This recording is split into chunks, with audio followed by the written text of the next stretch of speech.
핑계 대지 마. 손님한테 핑계가 먹혀? 지금 나가서 사과해. 사과는 할게요. 말로. 말로 될 것 같아? 저 양반들이? 무릎 꿇고 빌어.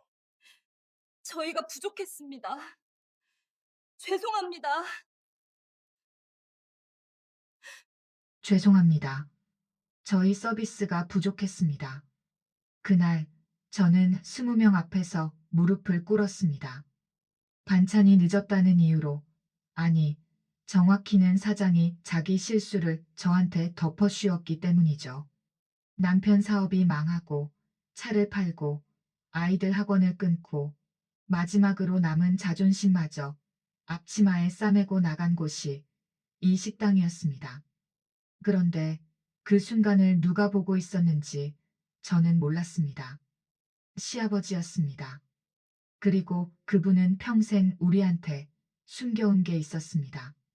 지금부터 제가 겪은 이야기를 들려드리려 합니다.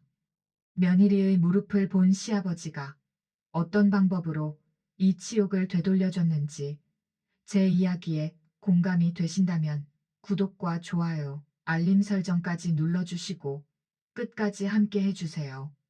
그날 무릎의 주인공이 바뀌었습니다. 우리 시아버지는요, 새벽 5시면 어김없이 일어나시는 분이세요.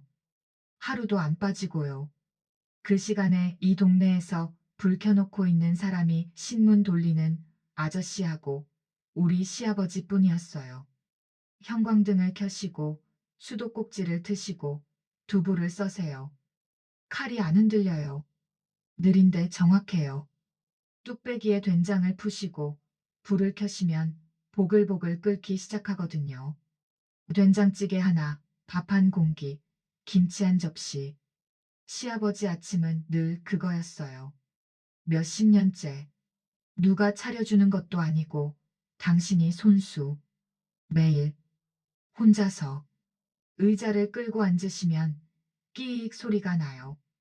TV는 안 켜세요. 아무 소리 없이 밥을 드세요. 식탁에 의자가 4갠데요. 수저가 놓이는 자리는 하나뿐이었어요. 돌아가신 어머님 자리, 민혁 씨 자리, 제 자리. 시아버지는 그 빈 의자를 안 치우셨어요. 왜 안 치우시냐고요? 저도 한 번도 안 여쭤봤어요. 여쭤보면 안 될 것 같았어요. 그냥 느낌으로요. 밥 드시다가 숟가락이 멈출 때가 있으셨대요. 건너편 빈자리를 보시다가 어머님이 앉으시던 그 자리요. 오래 보시는 건 아니에요. 한 1초, 2초. 그러고 다시 밥 드시고 아무 말씀 없이 시아버지가 매일 하시는 게 뒷산 산책이었어요. 그게 하루 일과의 전부. 비 와도 가시고 눈 와도 가시고 이 산을 안 오르신 날이요.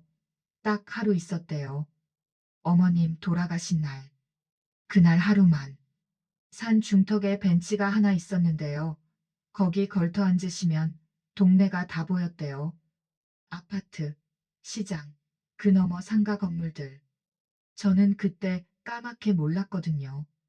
시아버지가 매일 아침 이 산 꼭대기에서 뭘 내려다보고 계셨는지 우리 동네를 보고 계셨대요. 제가 일하는 식당을, 당신 소유 건물을. 거기 앉아 계시는데 전화가 왔대요. 김 과장이라는 분이 전화를 하셨대요. 회장님, 속림원 이번 달 것도 안 들어왔습니다. 그래. 독촉 한 번 더 넣을까요? 바람만 불었대요. 나도. 아직은. 그러고 끊으셨대요. 그때 시아버지 머릿속에 뭐가 들어있었는지 그건 저도 몰라요. 근데요, 나중에 알게 된 게 딱 하나 있어요. 그 아침에도 시아버지는 제가 일하는 그 건물을 내려다보고 계셨다는 거. 건물주가요, 자기 건물을 보고 있었는데 그 안에서 며느리가 접시를 나르고 있었다는 거. 그걸 다 아시면서 산에서 안 내려오셨다는 거. 시아버지 얘기를 제대로 하려면요. 99년으로 가야 돼요. IMF 터졌을 때요. 그해 시아버지가 47이셨대요. 인테리어 자재 납품하는 사업을 하셨는데 거래처 3군데가 한꺼번에 문을 닫았어요. 줄줄이 부도. 이틀이에요. 이틀 만에 다 날아갔대요. 집, 차, 사무실, 직원들 월급 줄 돈까지 싹. 민혁 씨가 그때 15이었대요. 중학교 3학년. 시아버지가 그때 아들 앞에 쪼그려 앉아서 이렇게 말씀하셨다더라고요. 민혁아, 아빠가 잘못했다. 근데 걱정 마. 아빠가 다시 일어설 테니까. 그 말요, 지키는데 15년이 걸렸어요. 새벽 4시에 트럭에서 짐 부리고, 낮에는 공사판에서 시멘트 포대지고, 밤에는 식당 뒷주방에서 고무장갑 끼고 설거지. 일을 안 가린 게 아니라 가릴 처지가 안 됐던 거예요. 그러다가 어머님이 편찮아지셨어요. 3년을 싸우셨어요. 이기시지 못했어요. 시아버지가 우신 게 장례식장에서 딱 한 번이었대요. 그 뒤로는요, 아무도 우시는 걸 못 봤다고 하더라고요. 아들 하나 붙잡고 버티시면서 돈을 모으기 시작하셨어요. 처음에 작은 상가 하나 사셨대요. 그 다음에 하나 더, 또 하나 더. 용인 구도심에 상가 건물이 3채. 관리해주는 법인까지 만드셨어요. 청송 관리라고. 아무한테도 안 알리고요. 아들한테도요. 며느리인 저한테도 한마디도 안 하셨어요. 동네 어른들은 시아버지를 그냥 혼자 사시는 검소한 어르신이라고 알았어요. 틀린 말은 아니에요. 검소한 건 맞으니까. 근데 혼자 사시는 이 말은 좀 달라요. 혼자 되신 게 아니라 혼자이기로 하신 거거든요. 그 차이가요. 저는 좀 아팠어요. 시아버지 방에 조그만 책상이 하나 있었는데요. 거기 메모지가 하나 붙어 있었대요. 시아버지 글씨로 이렇게 적혀 있었어요. 돈은 유산이 아니다. 일어서는 힘이 유산이다. 시아버지가 혼잣말을 하시는 분이었대요. 가끔 밤에 불 끄기 전에 김 과장이 몇 번 들으셨다는데요. 나는 바닥에서 기어 올라온 놈이야. 아무도 안 도와줬어. 나라도 은행도 형제도. 그래서 내가 아는 게 있어. 돈이 사람을 세워주는 게 아니야. 돈은 기대게 해. 기대면 주저앉아. 우리 아들은 내 돈 없이도 서야 돼. 내가 해줄 수 있는 게 그거야. 이것도 한참 뒤에 안 건데요. 시아버지 서랍 안에 저희에 대한 기록이 있었어요. 김 과장이라는 분이 매달 올리는 거였대요. 제 일하는데 급여, 애들 학교, 민혁 씨 구직 상황. 하나도 안 빠지고 다 적혀 있었대요. 제가 차 팔았을 때도 아셨고요. 애들 학원 끊었을 때도 아셨고요. 이 식당에 첫 출근한 날짜까지 다 알고 계셨더라고요. 민혁 씨가 사업 접은 게 6개월 전이었어요. 교육 앱 만드는 스타트업이었거든요. 투자까지 받았었는데 경쟁사가 치고 들어오고 개발은 밀리고 돈이 마르는 건 눈 깜짝할 사이더라고요. 빚이 8천만 원. 민혁 씨 입에서 미안해가 나온 날 저는 안 울었어요. 울 틈이 없었어요. 울고 앉아 있으면 내일 아침밥은 누가 하겠어요. 첫째 달. 이력서 12군데 넣었어요. 다 떨어졌어요. 경력 끊긴 지 7년 된 주부를 써주는 데가 없더라고요. 서류 전형 불합격 안내. 이 문자를 12번 받아보신 적 있으세요? 화가 나는 게 아니에요. 그냥요, 내가 아무 쓸모없는 사람인가 싶은 거예요. 그게 더 무서워요. 둘째 달. 차를 팔았어요. 590만 원. 그 차 결혼하고 3년째 되던 해에 둘이서 골랐던 첫 차였거든요. 매매상 아저씨가 상태 좋은데 아깝네요. 그래서 네, 좀 아깝죠 하고 웃었어요. 차가 빠져나가는 거 보다가 돌아서서 울었어요. 주차장에서요. 혼자서요. 셋째 달. 수빈이 피아노, 준이 태권도. 둘 다 끊었어요. 수빈이가 그러더라고요. 눈이 동그래져서. 엄마 나 학원 왜 안 가? 저는 힘껏 밝은 척하면서 말했어요. 선생님이 좀 쉬신데. 수빈이가 아 그래? 하고 방으로 들어갔어요. 8살짜리한테 거짓말을 한 거예요. 엄마가. 근데 그게요. 그 순간엔 진실보다 나았어요. 엄마가 돈이 없어서 못 보내 그 말을 8살한테 어떻게 해요. 넷째 달. 어머님 기일이었는데 제사상을 줄였어요. 전을 3가지 부치던 걸 하나만. 과일도 사과만 올렸어요. 시아버지 오셔서 상 한번 훑어보시더니 제가 먼저 올해는 좀 간소하게 차렸어요 했거든요. 시아버지가 뭐라고 하셨는지 아세요? 잘했어. 제사는 마음이지. 상차림이 아니여. 그 말이요, 고마운 건지 서러운 건지 저는 아직도 모르겠어요.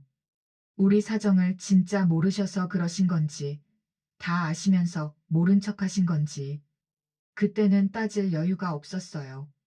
싱크대에 설거지가 쌓여 있었거든요. 5째 달. 더는 안 되겠더라고요. 용인 중앙시장 골목 안쪽에 한정식집이 하나 있었어요. 송림원. 유리문에 A4 종이 한 장.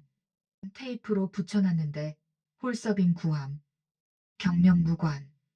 경명무관. 그 4글자가요. 그때 저한테는 동화줄이었어요. 문을 밀고 들어갔어요. 면접이랄 것도 없었어요. 사장님이 저를 한번 훑어보시더니 딱 한마디. 언제부터 나와? 내일이요. 10시. 늦으면 그냥 오지 마. 시급 9,860원.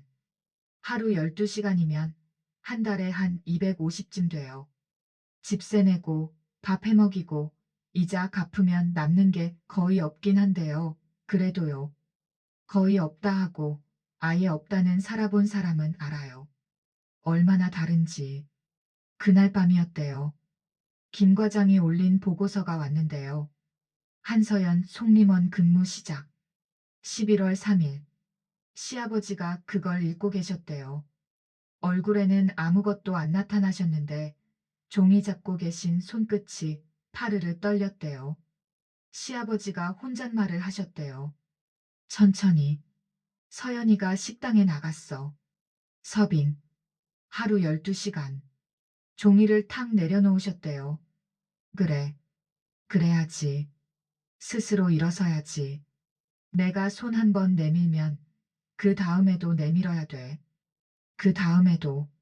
그건 도움이 아니야. 그건 줄이야. 의자가 삐걱거렸대요. 고개를 젖히신 거예요. 한참 천장을 보셨대요. 근데 왜? 이게 왜 이렇게 안 넘어가지? 그러고 한참 있다가 전화기를 드셨대요.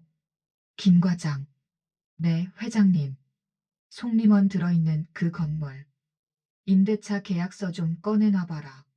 무슨 일 있으십니까? 조용했대요. 한 2초. 아니, 됐어. 그냥. 끊으셨대요.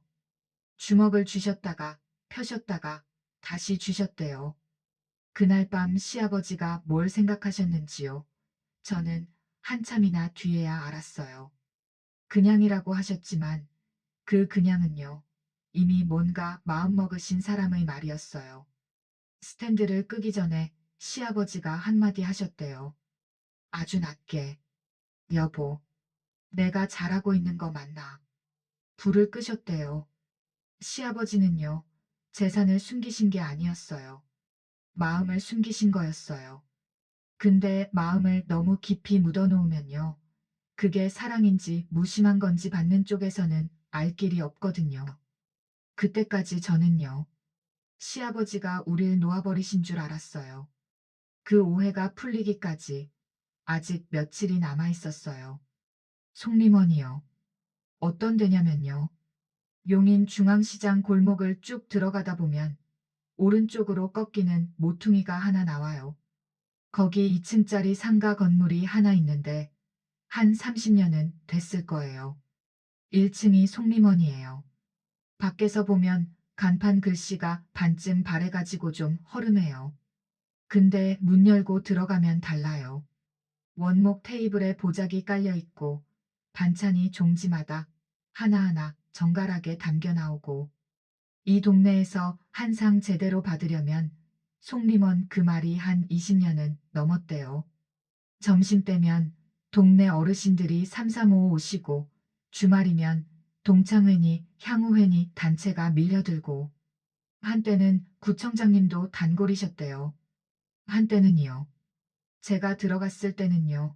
그 한때가 슬슬 지나가고 있을 때였어요. 박민철 사장님, 55이세요. 이 집 사장이자 주방장. 요리는요. 이건 인정해야 돼요. 잘하세요. 호텔 한식당에서 칼 잡기 시작하셔서 35에 나와서 이 가게 차리신 분이에요. 손이 빨라요. 칼질이 정확하고요. 간 보는 감이 있으세요. 한식이라는 게요. 결국 간이잖아요. 그 간을 20년 넘게 혀 하나로 맞춰오신 분이에요. 근데요. 음식 잘 만드는 거하고 사람한테 잘하는 거하고는 전혀 다른 문제더라고요. 박 사장님이 왜 그렇게 되셨는지 지금 생각하면 좀 알 것도 같아요. 요즘이 배달 세상이잖아요. 핸드폰으로 치킨 시키고 족발 시키고. 근데 한정식은요. 배달이 안 돼요. 반찬 12가지를 플라스틱 통에 눌러 담아서 보내면 그건 한정식이 아니에요. 그건 그냥 도시락이에요. 손님이 직접 와서 앉아야 의미가 있는 음식인데 그 발길이 자꾸 뜸해지고 있었던 거예요. 매출이 6개월째 빠지고 있었대요. 20%요. 20%가 별것 아닌 것 같죠? 자영업 해보신 분들은 아실 거예요. 그 20%가 월세고 재료값이고 이모들 인건비예요. 근데 박 사장님한테 더 뼈아픈 게 있었어요. 월세가 밀리고 있었거든요. 석 달째. 건물주 쪽에서 독촉장이 한 번 날아왔는데요. 같은 자리에서 20년 넘게 장사한 사람한테 독촉장이 온 거예요. 그게 어떤 기분이겠어요. 밥줄이 흔들리는 것보다 체면이 깎이는 게 더 아팠을 거예요. 그러니까요. 박 사장님이 못된 사람이었느냐 하면 그건 좀 다른 얘기예요. 몰리고 있었던 거예요. 송림원이 박 사장님한테는 그냥 장사하는 데가 아니거든요. 20년이에요. 20년을 쏟아부은 데가 흔들리면요. 사람이 달라져요. 주먹을 쥐게 돼요. 그 주먹이 가는 데가 늘 자기보다 만만한 쪽이더라고요. 첫 출근 날 얘기를 좀 할게요. 11월 3일이었어요. 아침에 일어나서 거울 앞에 섰는데요. 손이 떨리더라고요. 앞치마를 매야 되는데 끈이 자꾸 미끄러져요. 한 번 풀리고 다시 묶고. 학원 강사할 때는 하루에 수십 명 앞에서 떠들었거든요. 안 떨렸어요. 근데 식당 앞치마 매는 건 떨리더라고요. 뭐가 다르냐면요. 학원에서는 선생님이었는데 여기서부터는 언니, 이모, 저기요. 불리는 게 달라지니까 서 있는 자리가 달라지는 것 같았어요. 10시 딱 맞춰갔어요. 사장님은 주방에서 뭔가 썰고 계셨는데 쳐다도 안 보시더라고요. 그때 주방 쪽에서 아줌마 한 분이 슬리퍼 끌고 나오셨어요. 영숙 이모. 아이고, 새로 온 아가씨지? 이리 와봐요. 안녕하세요. 손이 곱네. 원래 이런 일 하던 사람 아니지? 아니요. 빨리 배울게요. 이모가 제 쪽으로 몸을 기울이시더니 작게 말씀하셨어요. 아가, 여기서 살아남으려면 3가지만 기억해. 하나, 반찬 리필은 손님 입 열기 전에 갖다 놔. 둘, 사장님 인상 구겨진 날은 괜히 말 안 걸어. 셋, 잠깐 멈추셨어요. 무슨 일이 있어도 손님 앞에서 울면 안 돼. 그 3번째요. 그때는 무슨 소린가 했어요. 여기서 울 일이 뭐가 있어 그랬거든요. 반찬 나르고 그릇 치우고 테이블 닦으면 되는 건데. 그거면 끝인 줄 알았어요. 첫 주는 그럭저럭 넘어갔어요. 사장님이 바빠서 저한테 신경 쓸 틈이 없었거든요. 둘째 주부터 달라졌어요. 반찬 세팅이 30초 늦었어요. 딱 30초. 주방에서 나오는 게 밀렸는데 제가 받아서 나가는 것도 그만큼 밀린 거예요. 주방에서 사장님 목소리가 홀까지 들렸어요. 야, 반찬이 왜 이래? 3번 기다리잖아. 죄송합니다. 바로 갖다 드릴게요. 죄송하면 끝이야? 여기가 만만해? 접시 들고 뛰어나갔어요. 30초예요. 30초 가지고 사람한테 그렇게까지 하나 싶었는데요. 나중에 보니까 그게 30초 때문이 아니었어요. 사장님 서랍에 월세 고지서가 한 장씩 쌓일 때마다 목소리가 한 톤씩 올라간 거예요. 단골이 하나 빠질 때마다 인상이 한 겹씩 험해지신 거예요. 또 다른 날이었어요. 주방에서 고함이 터졌어요. 된장찌개간 누가 본 거야? 손님이 짜다잖아. 아무도 대꾸를 안 했어요. 된장찌개간은요. 박 사장님이 직접 보신 거였어요. 주방 사람들은 다 알아요. 근데 아무도 안 말해요. 영숙 이모가 바로 나서셨어요. 낮게. 제가 잘못했습니다. 한 번만 더 일해봐. 그날로 짐싸. 이모가 주방 안쪽으로 들어가셨어요. 수도꼭지를 트셨어요. 설거지를 시작하셨어요. 손이 떨리셨어요. 근데 안 우셨어요. 이모도 안 우는 사람이에요. 손님 앞에서만 안 우는 게 아니라 아무 앞에서도 혼자 있을 때도 안 우시는 것 같았어요. 우는 법을 잊어버린 건지 울어봤자 소용없다는 걸 아는 건지 환갑 넘으셨거든요. 허리가 안 좋으세요. 출근하시면 제일 먼저 하시는 게 파스 붙이는 거예요. 등짝은 혼자 못 붙이니까 제가 붙여드렸어요. 매일 같은 자리에 파스가 안 붙는 날이 없었어요. 이 일 안 하면 다음 달 방세가 안 된대요. 남편은 진작에 나가셨고요. 아들이 하나 있는데 언제부턴가 연락이 끊겼대요. 그러니까 영숙 이모한테도 이 식당이 동아줄이었던 거예요. 저만 매달려 있는 게 아니었어요. 여기서 앞치마 메고 있는 사람들이 다 여기 아니면 갈 데가 없는 사람들이었어요. 홀에 알바생이 하나 있었어요. 수진이. 20살. 대학교 1학년. 등록금 벌러 나오는 애였어요. 언니, 테이블 몇 번부터 닦아요? 안쪽부터. 창가 먼저. 네. 콧노래를 흥얼거리면서 걸레질을 하는 애예요. 수진이는요, 밝은 애였어요. 손님한테 잔소리 들어도 금방 웃고 그릇이 무거워도 괜찮아요. 하고. 근데 가끔 쉬는 시간에 핸드폰 보다가 입술을 깨무는 걸 봤어요. 등록금 내는 날이 다가오고 있었거든요. 이 애도요. 여기 아니면 안 되는 애였어요. 퇴근이 보통 밤 10시였어요. 10시간을 서 있는 거예요. 다리가 부어서 신발이 안 벗겨질 때가 있어요. 진짜로요. 아침에 들어갈 때 멀쩡하던 신발이 밤에 나올 때는 안 벗겨져요. 발등이 빵빵하게 부풀어서. 집에 들어가면 애들은 벌써 자고 있어요. 큰딸 수빈이가 동생 재워놓은 흔적이 남아있어요. 이불이 반듯하거든요. 8살짜리가 6살짜리 이불 끝을 꼭꼭 눌러준 거예요.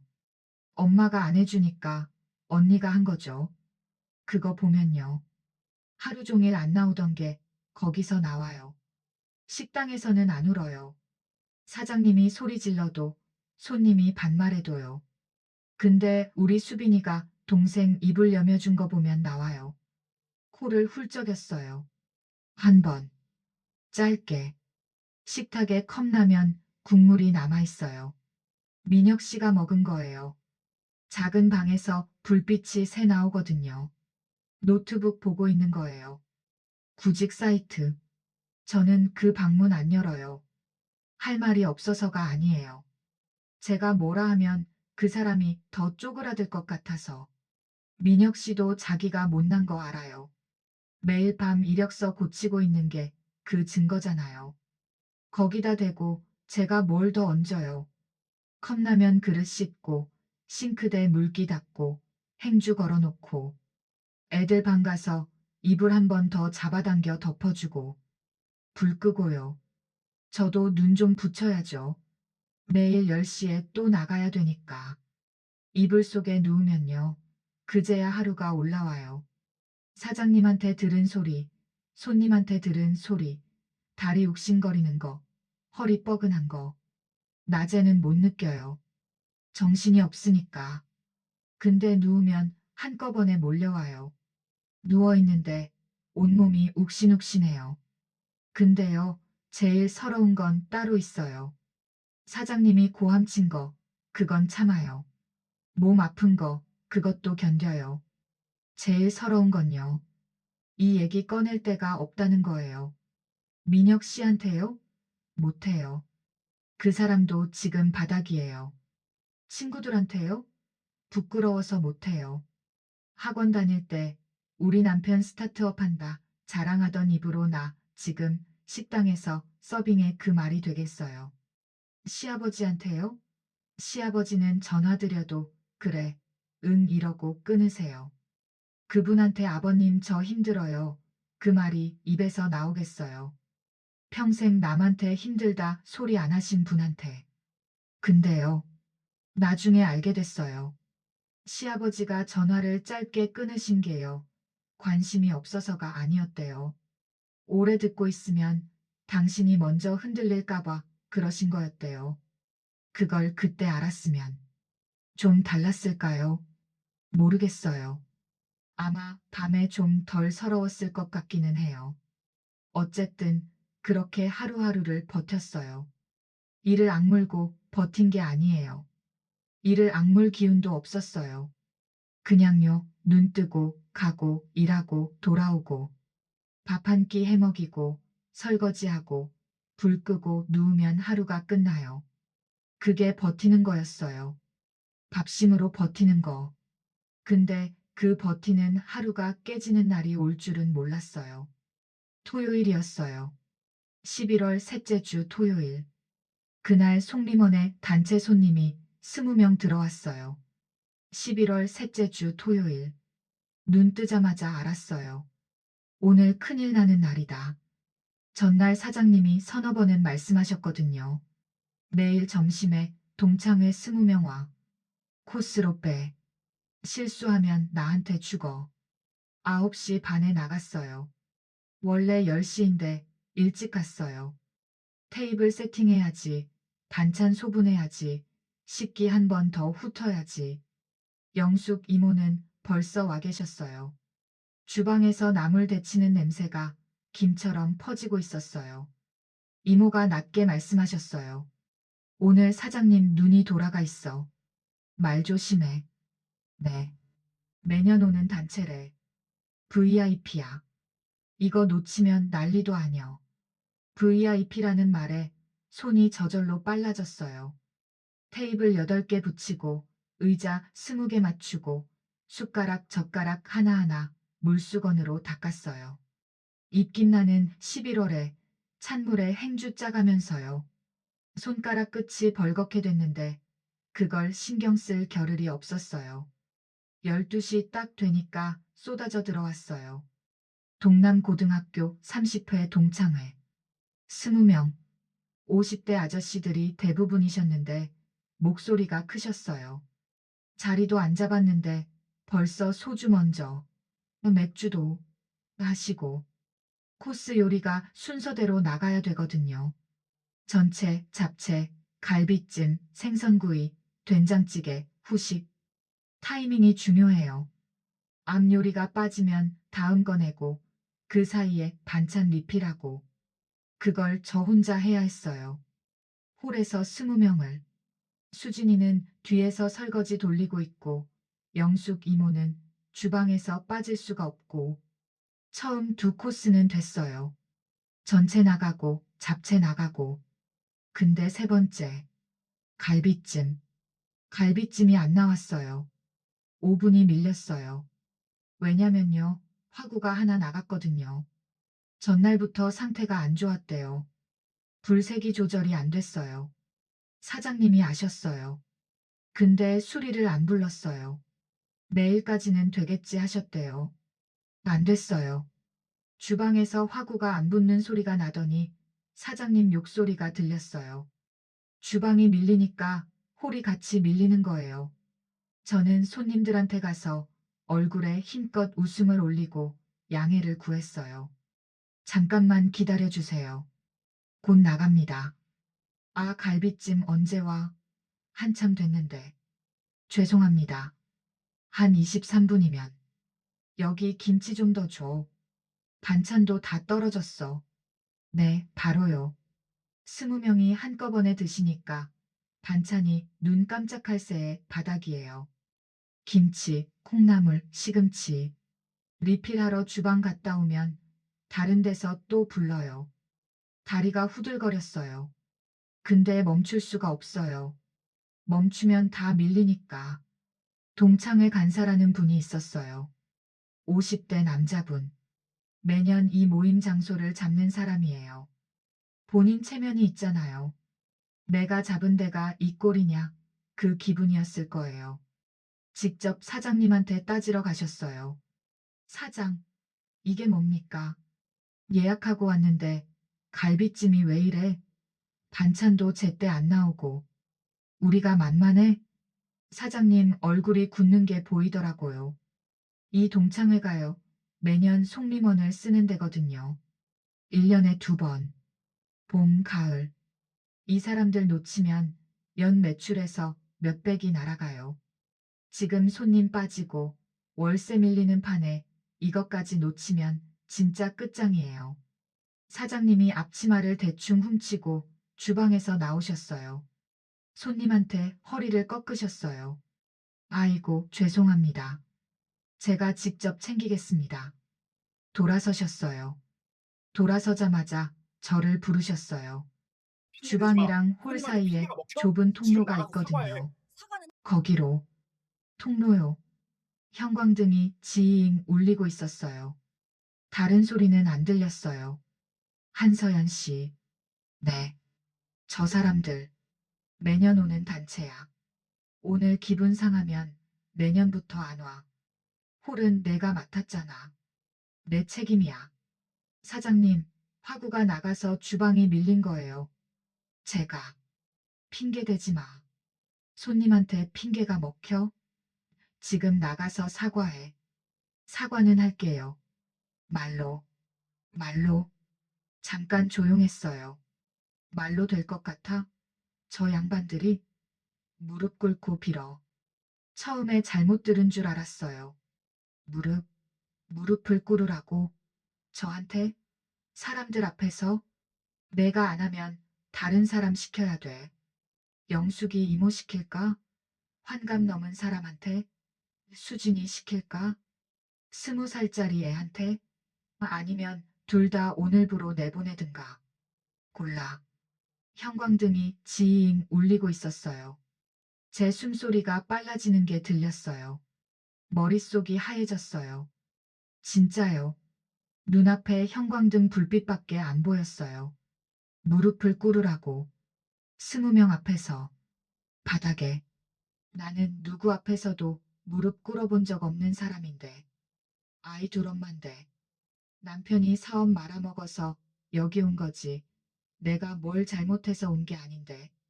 근데요. 영숙 이모 얼굴이 떠올랐어요. 매일 아침 파스 붙여드리던 그 등짝. 환갑 넘어서 허리 부여잡고 나오시는 그분.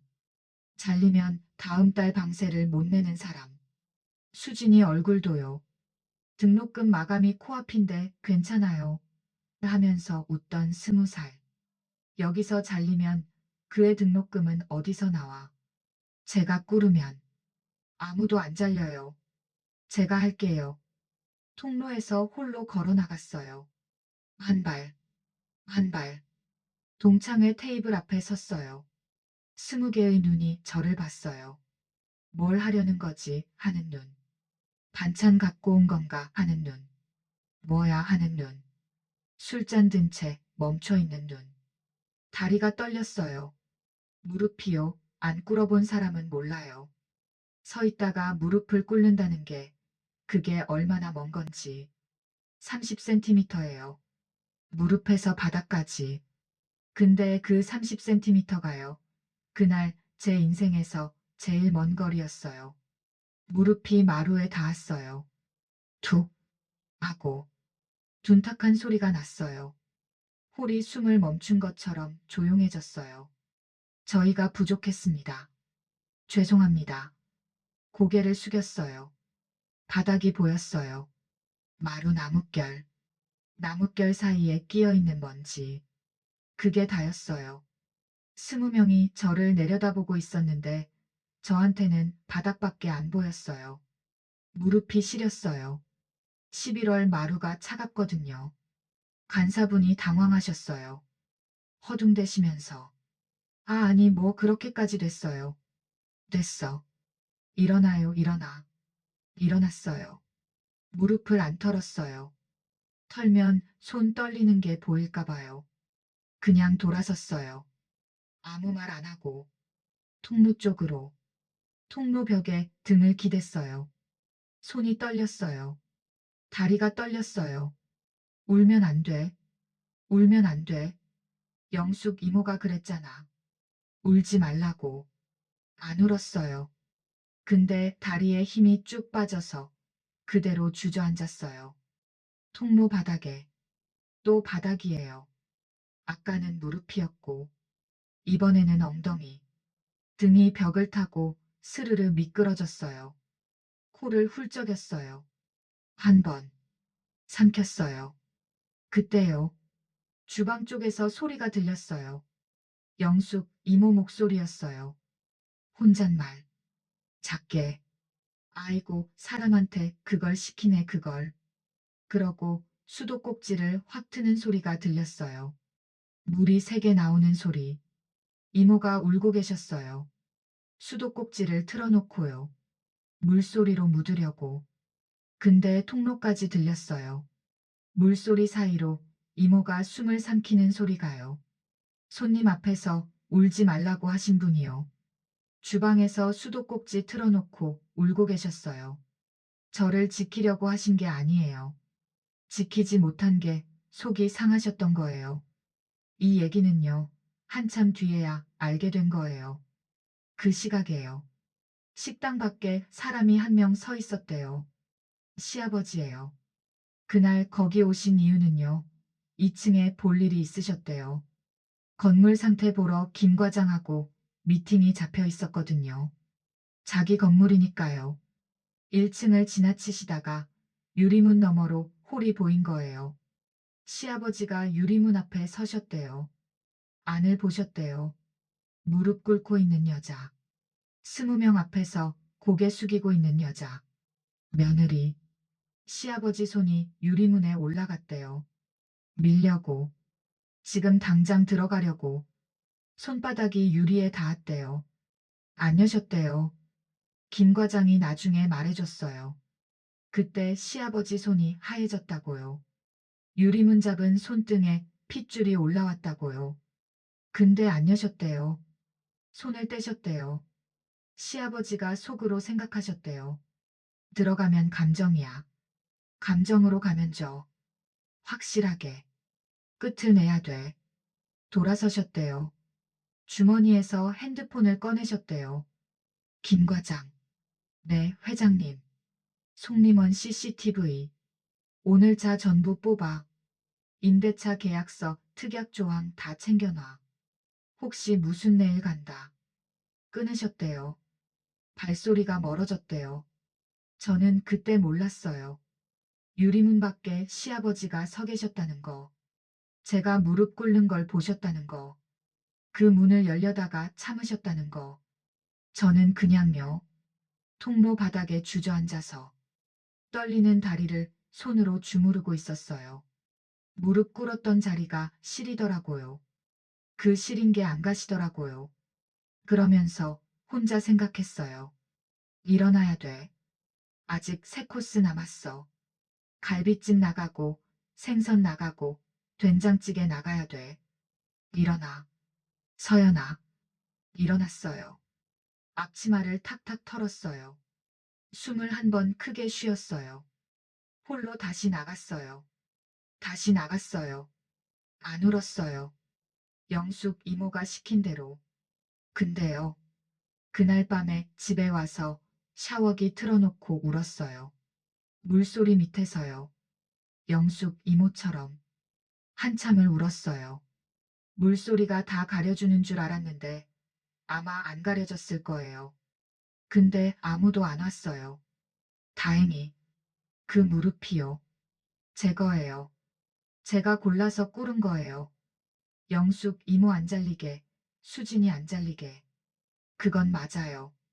근데 그걸 누가 보고 있었는지는요. 꿈에도 몰랐어요. 그리고 그분은요. 그 자리에서 소리 지르러 안 오셨어요. 서류를 챙기러 가셨어요. 다음 날이에요. 일요일 오후에 송림원에 손님이 한 분 오셨어요. 깔끔한 셔츠에 카디건. 전날 산에서 보던 등산복 차림이 아니었어요. 그분 명함에는 이렇게 적혀 있었어요. 청송관리 대표 정태수. 일요일이었어요. 송림원이 일요일에도 문 여는 건 주말 장사를 놓칠 형편이 안 돼서예요. 근데 일요일 오후는 손님이 뜸해요. 점심 지나면 홀이 텅 비거든요. 저는 테이블 닦고 있었어요. 전날 일은 생각 안 하려고요. 생각하면 무릎이 또 시리니까. 문이 열렸어요. 고개를 들었는데요. 남자분이 한 분 서 계셨어요. 이르는 넘어 보이시는데 등이 꼿꼿하셨어요. 셔츠에 카디건, 구두, 한 손에 서류 봉투를 하나 들고 계셨고요. 얼굴을 보는데 걸레가 손에서 빠졌어요. 시아버지. 시아버지가 왜 여기에? 이 식당을 어떻게 아세요? 머리가 하얘졌는데 전날이랑은 다른 종류였어요. 전날은 창피한 거였고요. 이건 무서운 거였어요. 시아버지한테 들킨 거예요. 앞치마 메고 접시 나르는 며느리를. 아, 아버님? 여기 어떻게? 시아버지가 구두 소리를 내면서 걸어오셨는데 제 쪽이 아니었어요. 카운터 쪽이었어요. 이래. 그 한마디. 그러고는요. 사장 어딨어? 네. 사장님이요? 주방에. 시아버지가 주방 쪽으로 걸어가셨어요. 저를 안 보셨어요. 아니요, 보셨는데 일부러 안 보신 거예요. 눈이 딱 마주쳤는데 고개를 돌리셨거든요. 그 1초가요. 그때는 몰랐어요. 그 안에 뭐가 들어 있었는지. 한참 지나서야 알았어요. 시아버지가 주방 앞에 서셨어요. 사장님이 고개를 내미셨어요. 투명하게. 뭐예요?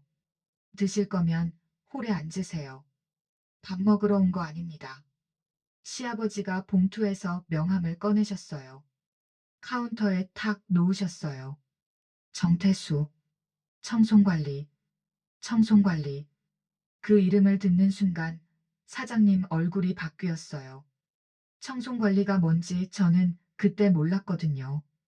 근데 사장님은 아셨어요. 매달 월세 보내는데 이름이니까요. 석 달째 못 보낸 그 돈. 독촉장 보내온 그대.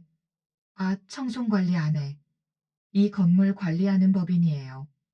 얘기 좀 합시다. 네. 안쪽으로 오시죠. 사장님이 앞치마를 벗으셨어요.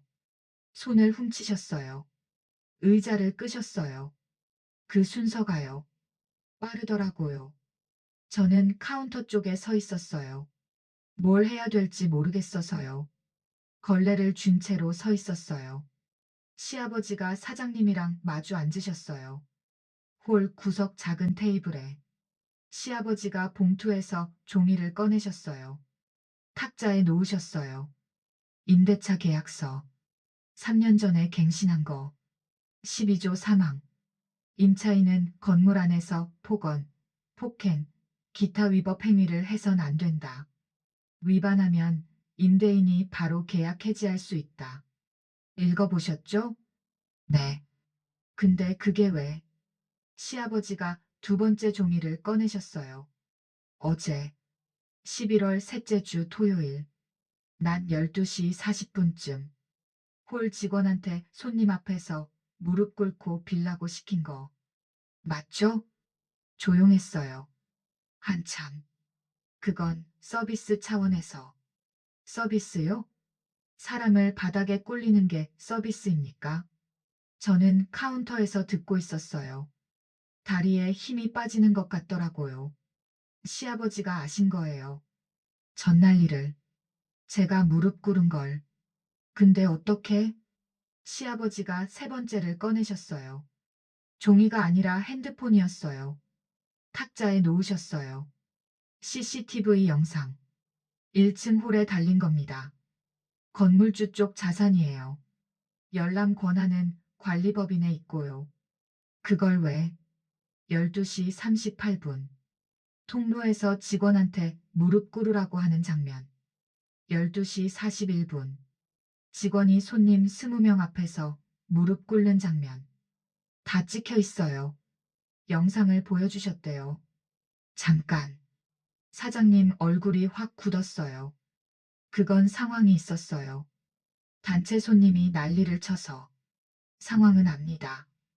화구 고장, 갈비찜 밀림, 간사가 따지러 옴. 다 알아요. 근데 그게 사람 무릎 꿇리는 이유가 됩니까? 사장님이 아무 말도 못 하셨어요. 화구 고장난 거 누구 잘못이에요? 전날부터 알고 술이 안 부른 건 누구예요? 주방이 밀린 건 누구 때문이에요? 한 문장마다 쉬셨어요. 한 박자씩. 당신이 못한 걸 직원 무릎으로 때운 거예요. 본인이 제일 잘 알잖아요. 저는 카운터 뒤에서 걸레를 쥐고 있었는데요. 나도 모르게 손에 힘이 잔뜩 들어가서 걸레에서 물이 뚝뚝 떨어졌어요. 바닥에. 시아버지가 서류를 탁탁 맞추셨어요. 정리하시는 거예요. 목소리가 한 톤 더 낮아졌어요. 세 가지만 말씀드리겠습니다. 하나. 밀린 월세석 달치 790만 원. 유예해드리겠습니다. 6개월. 당장 내라고 해봐야 못 내실 거 아닙니까? 네. 대신 조건이 있어요. 둘. 홀 직원 한서연 씨한테 정식으로 사과하세요. 사과문 쓰고 본인 앞에서 읽으세요. 한 장이면 돼요. 사과문까지요? 사람을 꿀렸으면 본인이 숙여야지요. 순서가 그런 거 아닙니까? 셋. 앞으로 이 건물 안에서 직원한테 폭언이든 강요든 한 번만 더 걸리면 그날로 계약 끊겠습니다. 유예해드린 790 즉시 청구하고요. 인테리어 원상 복구비까지 얹어서 20년 하셨으면 복구비만 해도 만만찮을 겁니다. 조용했어요. 한참. 정리하면요. 월세는 깎아드리는 겁니다. 대신 사람값을 받겠다는 거예요. 시아버지가 의자에서 일어나셨어요. 사과문은 이번 주 안으로. 김 과장이 연락할 겁니다.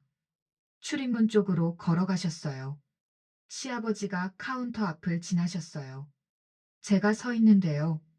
발소리가 딱 멈추셨어요. 저는 고개를 못 들었어요. 바닥만 보고 있었어요. 또 바닥이에요. 어제도 바닥, 오늘도 바닥. 고개 드는 법을 까먹은 것 같았어요. 시아버지가 저를 안 보셨어요.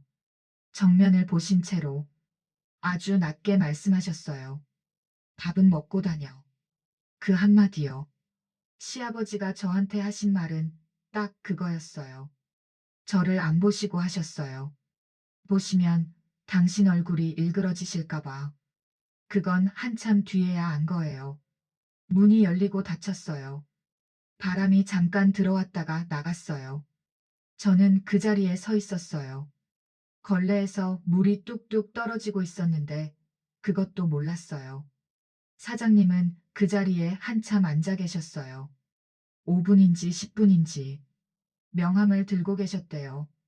정태수, 청송관리. 그걸 보고 또 보고 구기셨다가 다시 펴셨대요. 사장님이 뭔 생각을 하셨는지는 모르겠어요. 근데 이건 알아요. 그 뒤로 사장님이 달라지셨어요. 갑자기 좋은 사람이 된 건 아니에요. 소리는 여전히 지르셨어요. 근데 선이 생겼어요. 넘으면 안 되는 선. 거기 앞에서 멈추시게 된 거예요. 뉘우친 건지, 겁이 난 건지, 둘 다인지, 안 물어봤어요. 중요한 건 무릎 얘기가 다시는 안 나왔다는 거예요. 이것도 한참 뒤에 알게 된 건데요. 그날 밤에 시아버지가 집에 돌아가셔서 뭘 하셨냐면요. 김 과장 보고서를 다시 꺼내셨대요. 한서연 송림원 근무. 시급 9,860원. 일 10시간. 벌써 외울 만큼 보신 종이를요. 또 펴셨대요. 시아버지가 혼잣말을 하셨대요. 낮게. 9,860원. 우리 며느리가 하루 10시간 서서 10,000원도 안 받고 내가 빌딩을 세 채 갖고 앉아 있는데 며느리가 10,000원짜리 식당에서 무릎을 꿇었어. 주먹을 쥐셨대요. 관절이 두둑 소리가 났대요. 이게 맞나? 내가 한 게 맞는 건가? 한참 조용하셨대요. 돈 안 주는 게 가르침이라 했지.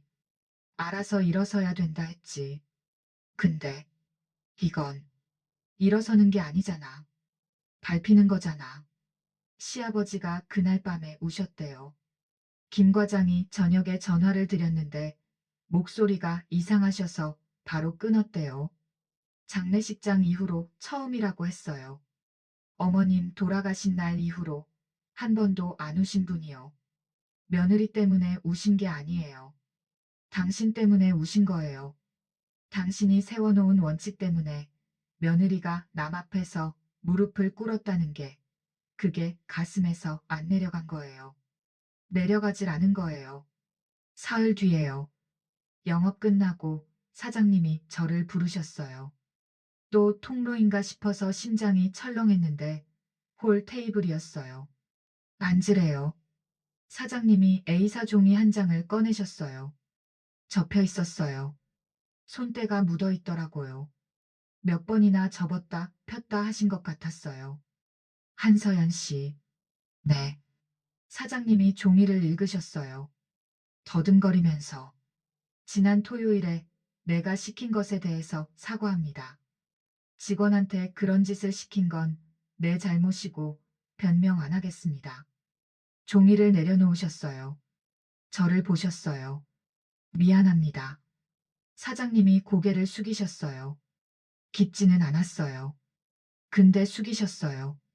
이 사람이 직원한테 고개를 숙이는 건 제가 처음 봤어요. 진심이었냐고요.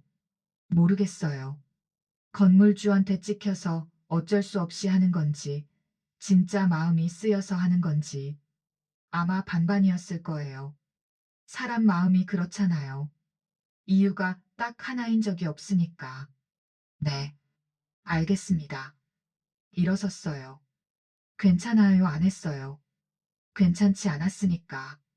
용서한다고도 안 했어요. 그럴 준비가 안 됐으니까. 알겠습니다. 그때 제가 할 수 있는 건 그게 다였어요. 근데요. 집에 가는 길에 생각해보니까 사장님 손이 떨리고 있었더라고요. 종이 잡은 손이요. 그때는 못 봤는데 돌이켜보니까 떨리고 있었어요. 그게 뭐였는지는 아직도 잘 모르겠어요. 퇴근하고 걸어가는데요. 그날따라 같은 길이 길었어요. 매일 가는 길인데 걸으면서 생각했어요. 시아버지가 왜 오셨는지, 어떻게 하셨는지, 청송관리가 뭔지, 그 건물이 시아버지 거였다는 건지 하나씩 맞춰지더라고요.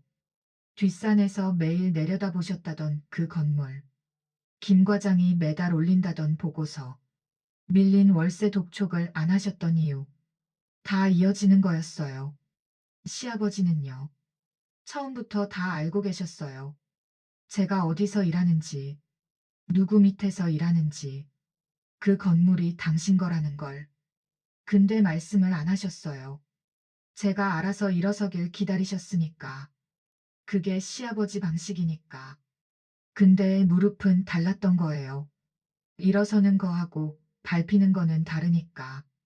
그 선을 넘은 순간 시아버지가 움직이신 거예요. 고함 치러 안 오셨어요. 서류 들고 오셨어요. 집 앞에 거의 다 왔을 때요. 핸드폰이 울렸어요. 시아버지였어요. 아버님, 내일 쉬는 날이지? 네. 애들 데리고 나와. 밥 먹자. 네. 된장찌개 끓여놨어. 끊으셨어요. 시아버지 된장찌개요. 매일 새벽에 혼자 끓이시던 거. 의자 4개 놓인 식탁에서 혼자 드시던 거. 그 밥상에 저희를 부르신 거예요. 울었어요. 골목에서요. 근데 이번에는 물소리 안 틀어도 됐어요. 숨기지 않아도 되는 눈물이었거든요. 그 다음 날이요. 시아버지 식탁에 의자 4개가 다 찼어요. 수빈이가 안쪽 자리에 앉았고, 준이가 수빈이 옆에 붙어 앉았고요. 시아버지가 밥을 퍼주셨어요. 아무 말 없이요. 숟가락이 느리셨어요. 근데 안 멈추셨어요. 평소에는 건너편 빈자리를 보시다가 숟가락이 멈추셨거든요. 그날은 안 멈추셨어요. 빈자리가 없었으니까. 준이가 된장찌개를 한 숟갈 떠먹더니 이렇게 말했대요. 할아버지, 이거 엄마 거랑 맛이 달라. 그래. 근데 맛있어. 숟가락 소리가 여러 개 들렸어요. 딸깍딸깍. 작게. 한 사람 분이 아니라 4사람 분의 숟가락 소리. 시아버지가 밥 드시다 말고 고개를 돌리셨대요. 창 쪽으로. 김 과장이 나중에 그러더라고요. 그때 시아버지 눈이 젖어 있었다고. 근데 숟가락은 안 놓으셨대요. 끝까지. 그 월요일 얘기를 좀 할게요. 시아버지 집에 밥 먹으러 간 날. 아침에 수빈이를 깨웠는데 눈을 비비면서 그래요. 엄마, 오늘 어디 가? 할아버지 집. 그랬더니 한참 있다가 이러는 거예요. 할아버지 집이 어딘데? 맞아요. 몰라요. 8살인데 할아버지 집에 한 번도 안 가봤으니까. 그게 우리 집이었어요. 준이는 아직 잠이 덜 깨서 눈을 못 뜨고 있었고요. 민혁 씨는 방에서 안 나왔어요. 문 앞에서 잠깐 서 있다가 노크를 했어요. 민혁 씨, 오늘 아버님 댁에 가요. 한참 조용하더라고요. 안에서 소리가 났어요. 나도, 네. 또 조용했어요. 이 사람이 시아버지 얼굴을 마지막으로 본 게 언제였을까? 사업 접고 나서는 한 번도 안 갔을 거예요. 볼낯이 없으니까. 문이 열렸어요. 민혁 씨가 서 있었는데 면도를 하고 나오셨더라고요. 한 달 만이에요. 거울 앞에 서긴 섰구나. 그 생각이 먼저 들었어요. 시아버지 집이요.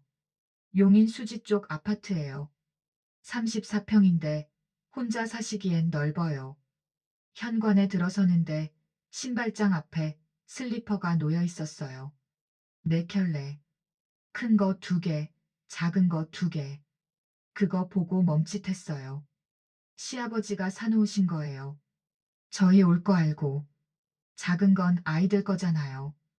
발 사이즈를 어떻게 아셨을까? 김 과장한테 물어보셨겠죠. 그런 걸 알아보시면서도 한 번도 직접 안 오신 분이에요. 수빈이가 슬리퍼를 보더니 딱 자기 발에 맞는 걸 골라 신었어요. 엄마, 이거 내 거야? 응. 이 애는 모르는 거예요.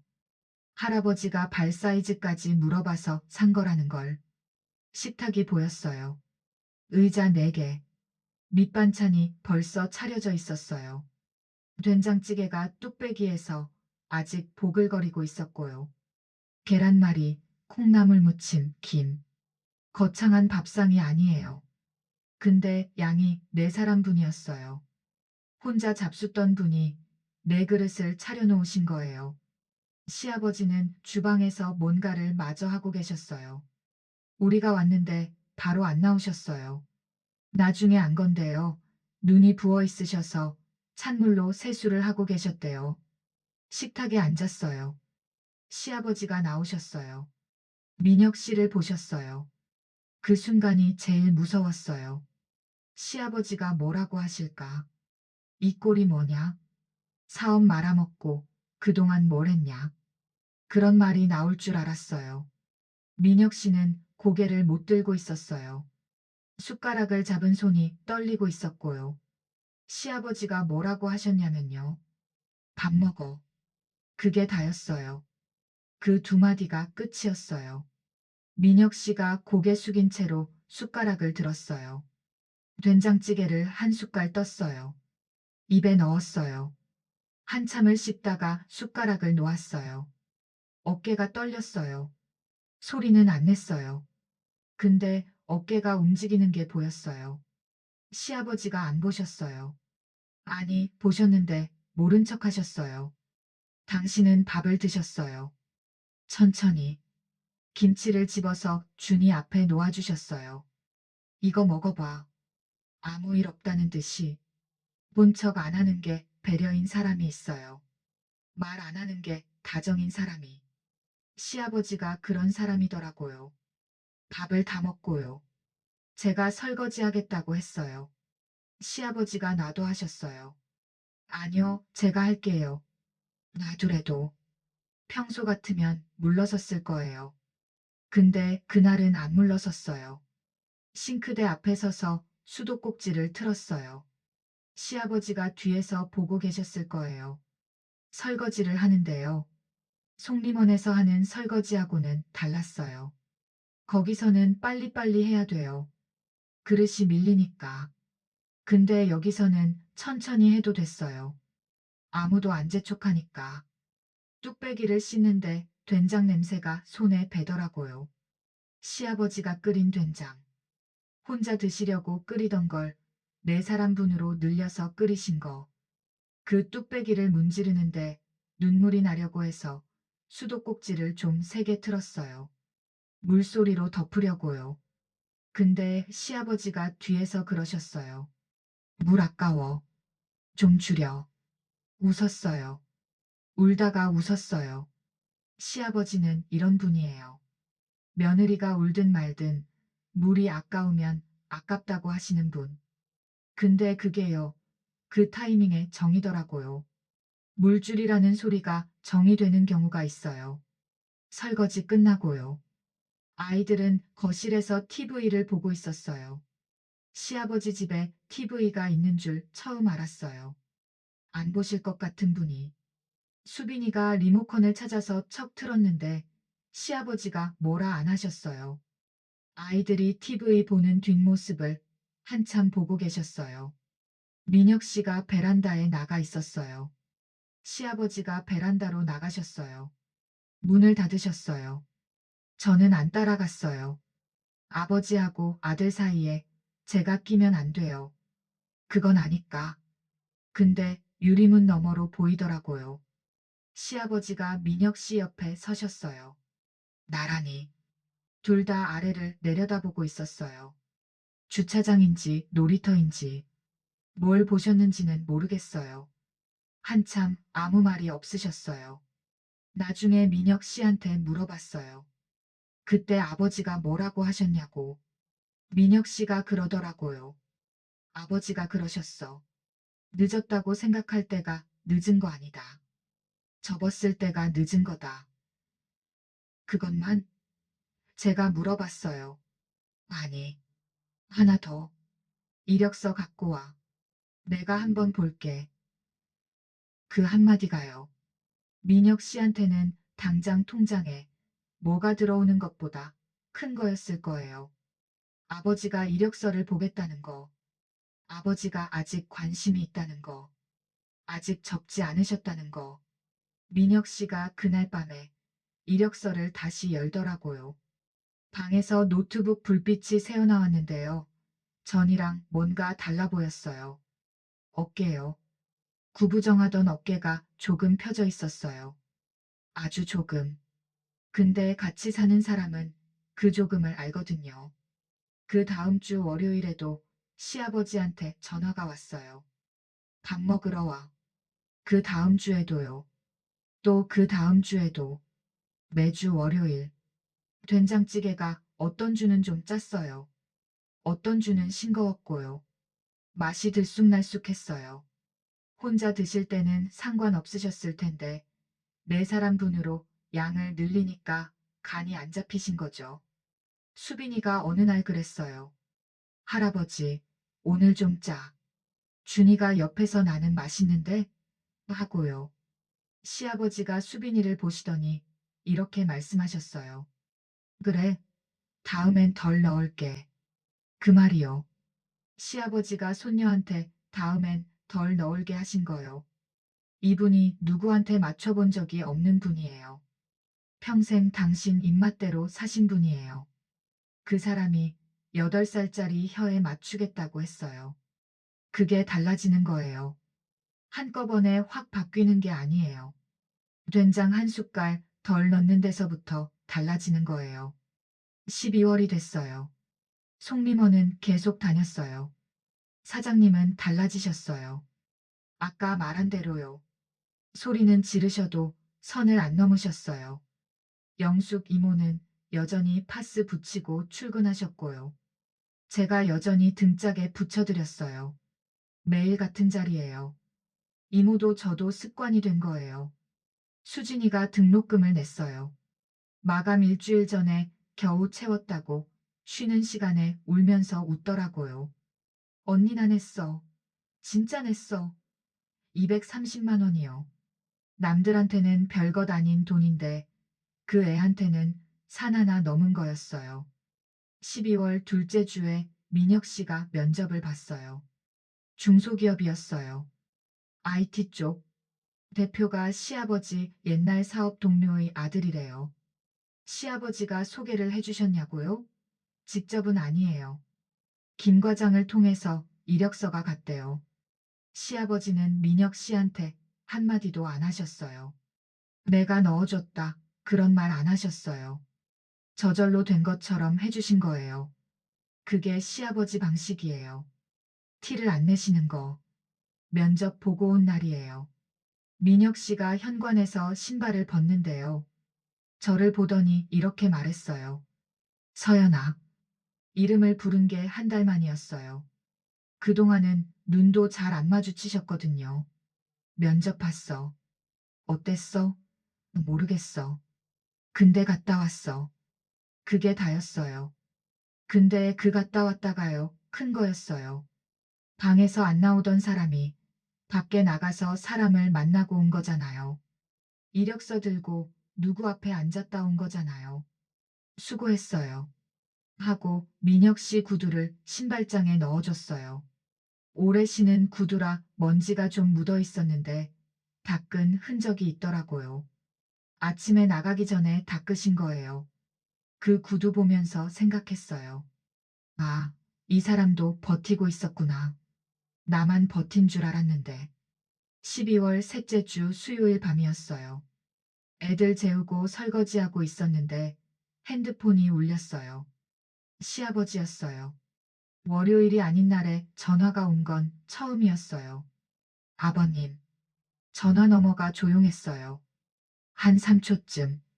그러다가 시아버지 목소리가 들렸어요. 서연아. 이름을 부르셨어요. 시아버지가 제 이름을 부르신 기억이 없어요. 항상 야 아니면 거기 아니면 그냥 말을 시작하셨거든요. 서연아. 네, 아버님. 고생이 많다. 그게 다였어요. 네 글자. 끊으셨어요. 저는 싱크대 앞에 서서 핸드폰을 쥐고 있었어요. 고생이 많다. 그 말이 귀에 남아서 안 나가더라고요. 시아버지가 저한테 그런 말을 하신 적이 없거든요. 어머님 살아계실 때도 없었어요. 명절에 가서 새벽부터 전 부치고 설거지해도 수고했다 한마디면 많이 하신 분이 고생이 많다. 그 네 글자 안에요. 내가 무릎 꿇은 거 안다. 얼마나 아팠을지 안다. 미안하다. 근데 미안하다는 말이 내 입에서 안 나온다. 그런 사람이 못 돼서 대신 이것만. 고생이 많다. 시아버지는 다 풀어서 말하시는 분이 아니에요. 네 글자에 꾹꾹 눌러 담으신 거예요. 이분한테 고생이 많다는요. 미안하다는 거예요. 고맙다는 거예요. 그분이 할 수 있는 전부인 거예요. 싱크대 물을 잠갔어요. 물소리 없이 울었어요. 이번에는 물소리가 필요 없었어요. 그해 겨울이 지나가는 동안요. 달라진 게 있고 안 달라진 게 있었어요. 달라진 거요. 매주 월요일에 시아버지 집에서 밥을 먹었어요. 수빈이가 할아버지한테 학교 얘기를 하기 시작했어요. 처음에는 한마디, 나중에는 주절주절. 준이는 시아버지 무릎에 올라가게 됐어요. 올라가서 가만히 TV를 봐요. 내려올 생각을 안 해요. 민혁 씨가 면접에 붙었어요. 수습이지만요. 첫 월급 들어온 날 민혁 씨가 소주를 한 병 사왔는데 저한테 안 따르고 혼자 마시더라고요. 그러다 부엌에서 울었어요. 혼자서요. 저는 안 들은 척 했어요. 시아버지한테 배운 거예요. 본 척 안 하는 게 때로는 맞다는 거. 안 달라진 거요. 시아버지는 여전히 새벽 4시 반에 일어나셨어요. 된장찌개를 끓이셨어요.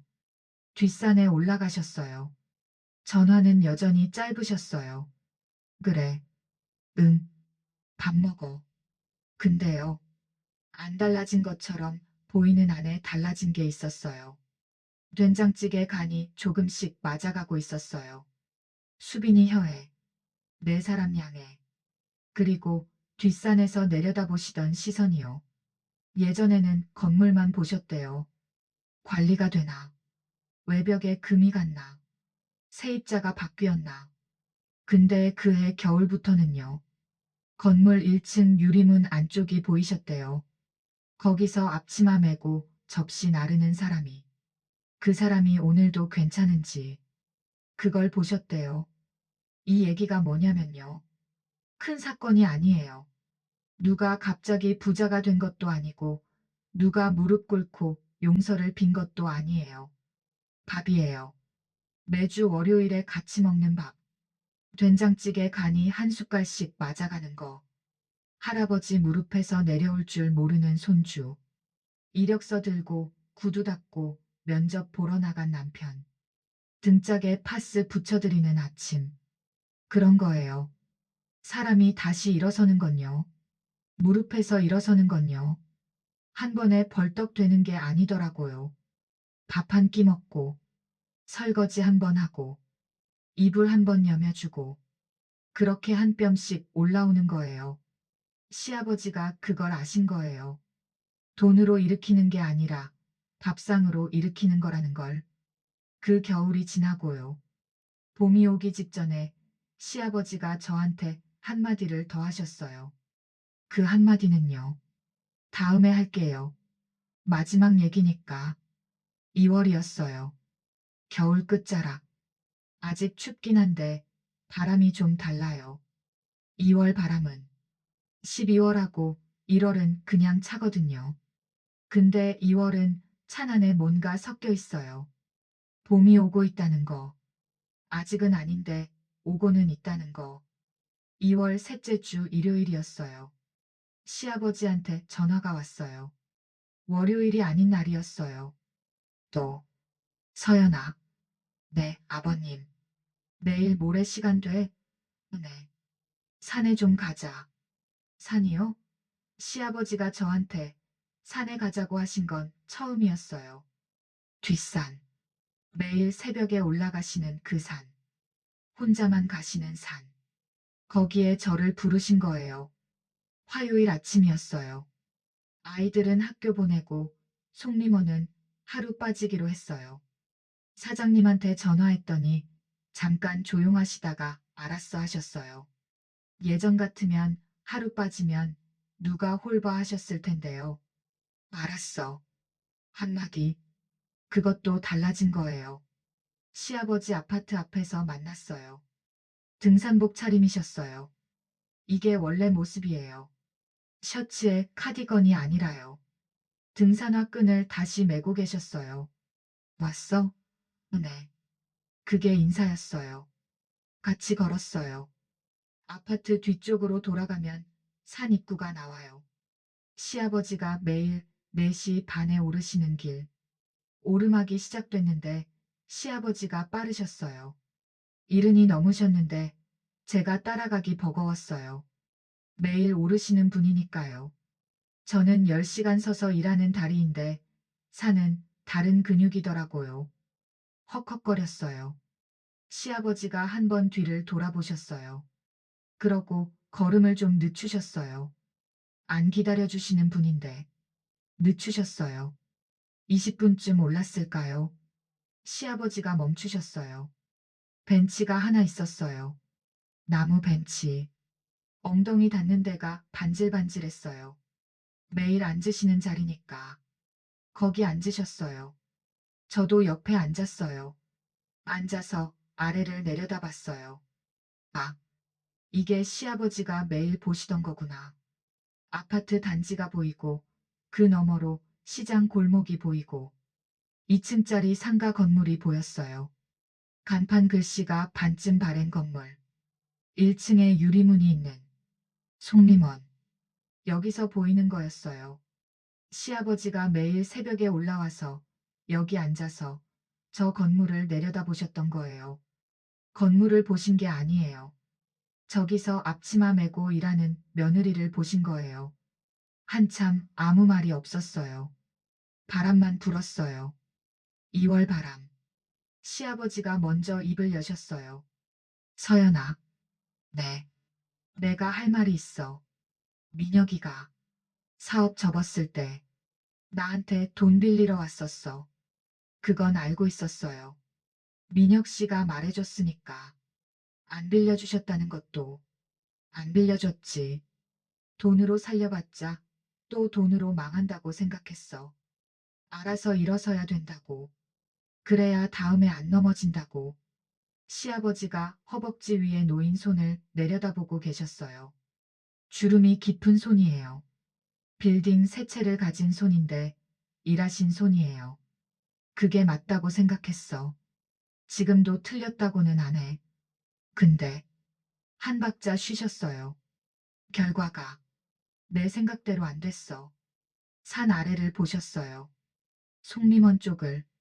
민혁이가 일어서기 전에 내가 먼저 쓰러진 거야. 내가 안 잡은 손을 남이 밟은 거야. 시아버지 목소리가 갈라졌어요.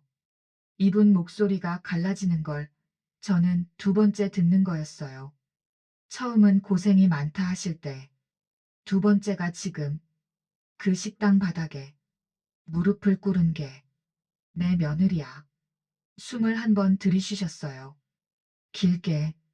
그 무릎이 누구 거냐? 저를 보셨어요. 처음으로요. 정면으로. 송림원에서는 일부러 고개를 돌리셨거든요. 전화에서는 안 보이시잖아요. 근데 지금은 보고 계셨어요. 내 거야. 내 무릎이야. 아무도 그걸 함부로 꼴릴 수 없어. 사장도, 손님도, 나도. 시아버지 눈이 젖어 있었어요. 안경을 안 쓰시는 분이라 그게 그대로 보이더라고요. 근데 너는 내 무릎을 직접 꿇었어. 영숙이 이모 안 잘리게, 수진이 안 잘리게, 내가 골라서. 그게 말을 멈추셨어요. 한 3초. 그게 내가 주인이라는 거야. 꿀릴 수 있는 사람이 주인이 아니야. 꿀을 수 있는 사람이 주인이야. 그걸 내가 너한테 배웠어. 저는요. 아무 말도 못했어요. 한참을. 시아버지가 저한테 배웠다고 하셨어요. 며느리한테. 70 넘은 이분이 벤치에 앉아서 아래를 내려다봤어요. 송림원 건물이 작게 보이더라고요. 거기서 저는 무릎을 꿇었고 통로에서 주저앉았고 샤워기 밑에서 울었고 근데 여기서 보니까요. 그게 작아 보였어요. 건물이 작아서가 아니에요. 제가 올라온 거예요. 거기서 여기까지. 아버님. 저도요. 아버님한테 배운 거 있어요. 시아버지가 저를 안 보셨어요. 아래를 보고 계셨어요. 근데 듣고 계신 거 알았어요. 밥이요. 밥을 차리는 게 사람을 일으키는 거더라고요. 된장찌개 간 맞추는 게 그 사람한테 맞추는 거더라고요. 그거요. 아버님한테 배웠어요. 시아버지가 아무 말 안 하셨어요. 고개를 아주 조금 끄덕이셨어요. 그게 다였어요. 우리는 거기 한참 앉아 있었어요. 바람이 불었어요. 찬데 그 안에 뭔가 섞여 있는 바람. 내려오는 길에 시아버지가 한마디 하셨어요. 점심 뭐 먹을래? 웃었어요. 이분은 결국 밥으로 돌아오시는 분이에요. 아버님이 정해주세요. 칼국수 먹자. 시장 안에 괜찮은 데 있어. 시장 안 칼국수 집이요. 시아버지가 시장 맛집을 아시는 줄 몰랐어요. 매일 건물만 보신 줄 알았는데 그 동네를 걸으셨던 거예요. 며느리가 걷는 그 골목을. 네. 좋아요. 같이 내려갔어요. 시아버지 걸음이 올라갈 때보다 느리셨어요. 무릎이 안 좋으신가 봐요. 내리막이 힘드신 거예요. 제가 옆에서 팔을 잡아드렸어요. 뿌리치실 줄 알았어요. 안 뿌리치셨어요. 잡히셨어요. 평생 혼자 걸으신 분이. 며느리 팔에 잡히신 거예요. 그 팔이요. 무거웠어요. 무겁다는 게 나쁜 게 아니에요. 기대고 계신 거니까. 시장 안 칼국수 집에 앉았어요. 허름한데요.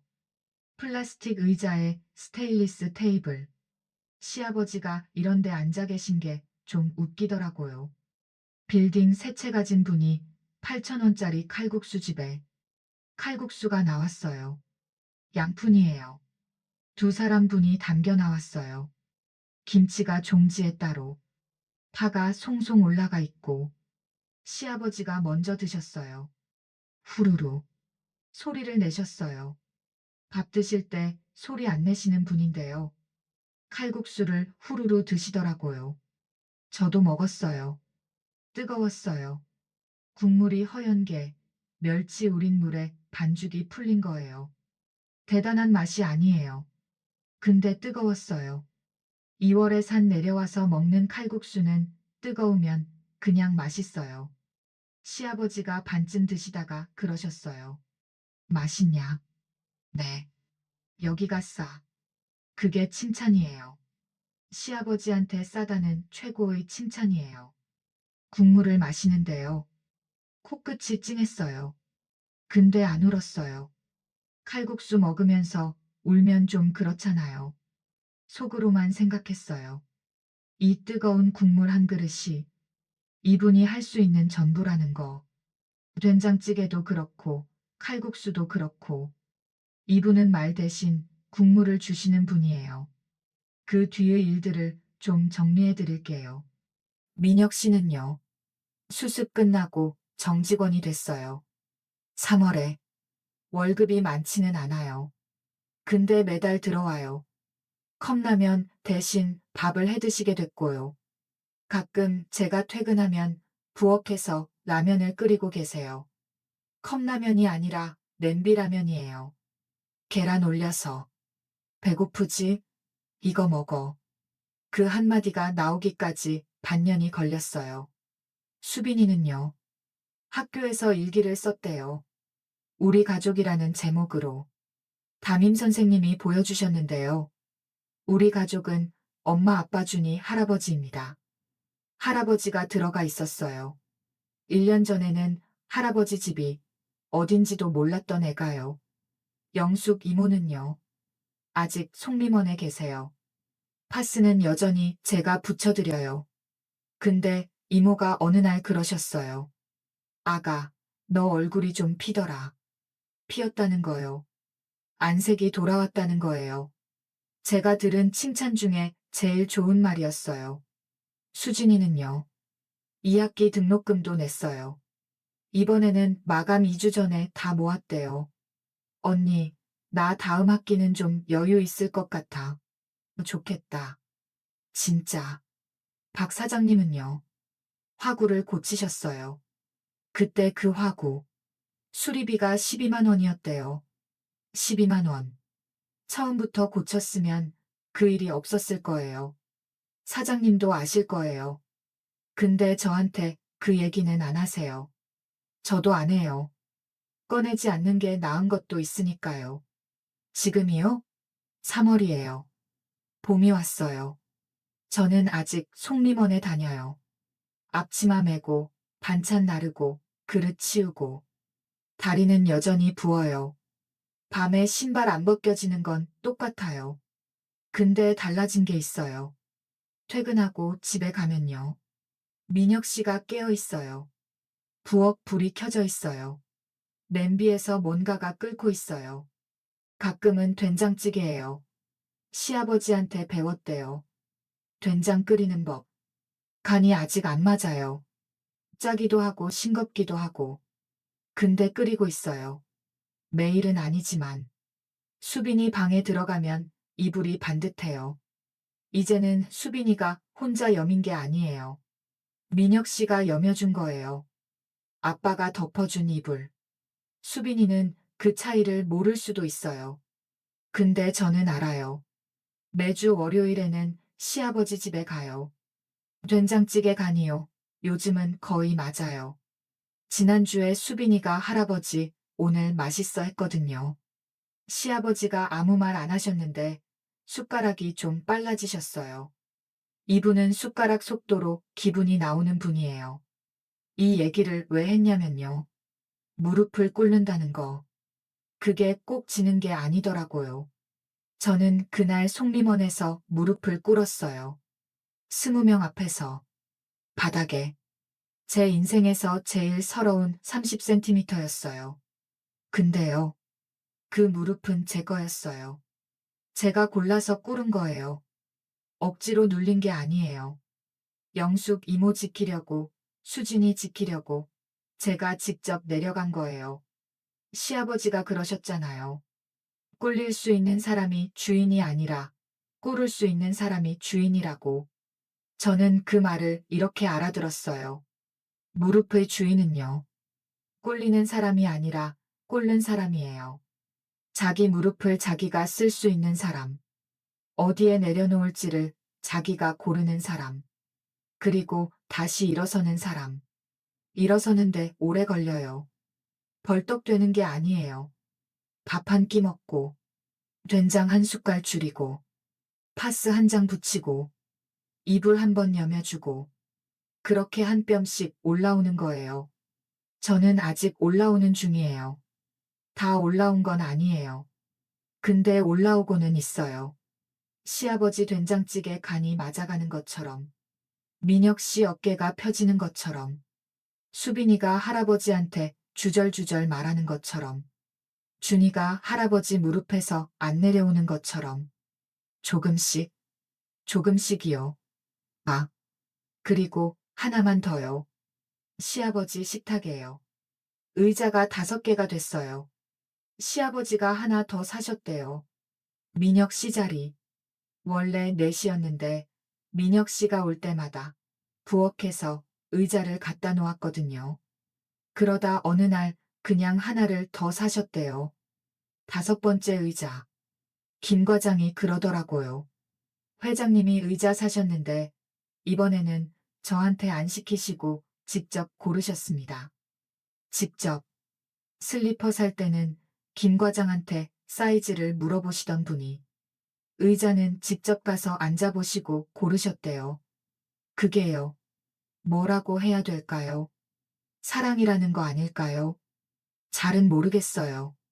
근데 의자를 직접 앉아보고 고르는 게 사랑이 아니면 뭐가 사랑인지 저는 모르겠어요. 이야기가 끝났어요. 들어주셔서 고마워요. 저는 내일도 속림원에 가요. 앞치마 메고 반찬 나르고 다리는 부을 거예요. 근데 집에 가면 불이 켜져 있을 거예요. 월요일에는 시아버지 집에 갈 거예요. 된장찌개가 끓고 있을 거예요. 의자 5개가 놓여 있을 거예요. 그러면 돼요. 그러면 되는 거예요. 1년 뒤 얘기를 짧게만 할게요. 가을이에요. 11월. 그 11월이 다시 왔어요. 속림원은요. 그만뒀어요. 올해 여름에. 시아버지가 그만두라고 한 건 아니에요. 저도 쫓겨난 게 아니고요. 영숙 이모가 그러셨어요. 아가, 이제 나가도 돼. 어느 날 파스 붙여드리다가요. 이모가 제 손을 잡으셨어요. 파스 붙이는 손을. 너는 여기 사람이 아니야. 원래. 여기 잠깐 온 사람이야. 잠깐 온 사람은 잠깐 있다 가야 돼.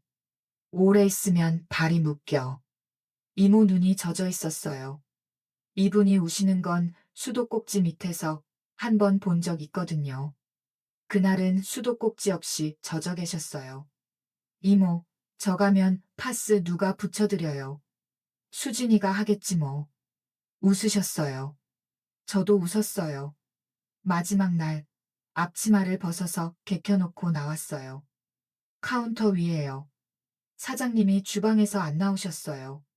나오시면 뭐라고 해야 될지 모르셨을 거예요. 저도 뭐라고 해야 될지 몰랐고요. 안 나오신 게 그분 방식의 인사였어요. 문을 나서는데 등 뒤에서 사장님 목소리가 들렸어요. 수고했어. 뒤돌아보진 않았어요. 네. 하고 나왔어요. 그게 끝이에요. 지금은요. 다른 데서 일해요. 시아버지 건물 중에 하나 있는 사무실이에요. 격리 보조예요. 앉아서 일해요. 다리가 안 부어요. 밤에 신발이 벗겨져요. 그게 이렇게 좋은 건 줄 몰랐어요. 시아버지가 소개해 주셨냐고요? 김 과장이요. 김 과장이 자리를 알아봐 주셨대요. 시아버지는 아무 말 안 하셨어요. 늘 그렇듯이요. 저절로 된 것처럼 해주셨어요. 민혁 씨는 여전히 다녀요. 그 회사. 과장이 됐어요. 수습에서 시작해서. 아침에 나가기 전에 구두를 닦아요. 매일은 아니에요. 근데 면접 있는 날은 꼭 닦아요. 습관이 된 거예요. 11월에요. 작년 이맘때 저는 무릎을 꿇었어요. 올해 이맘때는요. 시아버지 집에서 밥을 먹고 있어요. 월요일. 된장찌개. 간이 맞아요. 수빈이가 안 짜다고 했어요. 준이가 나도 했고요. 식탁에 의자가 5개예요. 다 차 있어요. 시아버지가 밥을 드시다가 멈추셨어요. 숟가락을 놓으신 게 아니에요. 들고 계신 채로 멈추셨어요. 저희를 보셨어요. 한 명씩. 수빈이, 준이, 민혁 씨, 저. 그러고 다시 드셨어요. 아무 말 없이. 근데 그 3초요. 시아버지가 숟가락 들고 저희를 한 명씩 보신 그 3초. 그게 이분의 기도였을 거예요. 입으로 안 하시는 분이니까. 눈으로 하신 거예요. 감사합니다를. 밥 먹고 설거지를 했어요. 시아버지가 나도 안 하셨어요. 이제는 안 하세요. 포기하신 거예요. 제가 하겠다고 하면 하게 두세요. 그것도 맞추신 거예요. 저한테. 뚝배기를 씻었어요. 된장 냄새가 손에 배더라고요. 1년 전이랑 같은 냄새예요. 근데 1년 전에는 이 냄새 맡으면서 울었거든요. 수도꼭지 3개 틀어서 물소리로 덮으면서. 오늘은 안 울었어요. 수도꼭지도 안 3개 틀었어요. 그냥 씻었어요. 뚝배기를 씻고 숟가락을 씻고 젓가락을 씻고 5사람 분을. 시아버지가 뒤에서 그러셨어요. 서연아. 네. 고맙다. 고생이 많다가 아니었어요. 고맙다. 2글자가 바뀌었어요. 1년 걸렸어요. 고생이 많다 해서 고맙다까지. 1년. 저는 수도꼭지를 잠갔어요. 손에 물이 묻어 있었어요. 앞치마에 손을 닦고요. 저도요, 아버님. 고마워요. 시아버지가 돌아서셨어요. 거실로. 저는 싱크대 앞에 서 있었어요. 안 울었어요. 웃었어요.